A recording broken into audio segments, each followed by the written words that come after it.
In today's video, I'm going to teach you how to deactivate your workflow in Smartsheet. We'll walk through the process step by step so you can safely turn off an automation that you no longer need without deleting it or affecting your other workflows.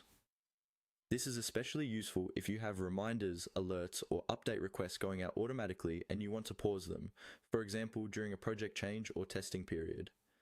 First, make sure you're logged into Smartsheet and have the sheet open where your workflow is set up. You can do this from any view of the sheet, such as grid view, Gantt view, or card view. At the top of your screen, look for the menu bar and find the option labeled Automation. This is where all of your automated rules and workflows for the current sheet live.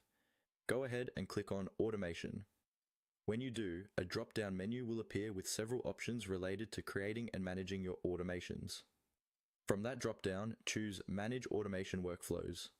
Clicking this will open a panel or window showing you a list of all the workflows tied to this particular sheet.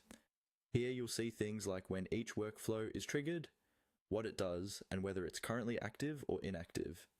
Take a moment to locate the specific workflow you want to deactivate. You might identify it by its name, its trigger condition, or the type of action it performs, like sending an alert or updating a row.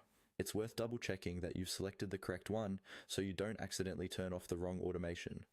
Once you've found the right workflow, look to the right side of that workflows row. You should see an icon with 3 vertical dots, sometimes called the More Options or Kebab menu. Click on those 3 dots to open the additional options for that specific workflow. A small menu will appear with several actions you can take. From this list, click on Deactivate. As soon as you do this, Smartsheet will turn off that workflow.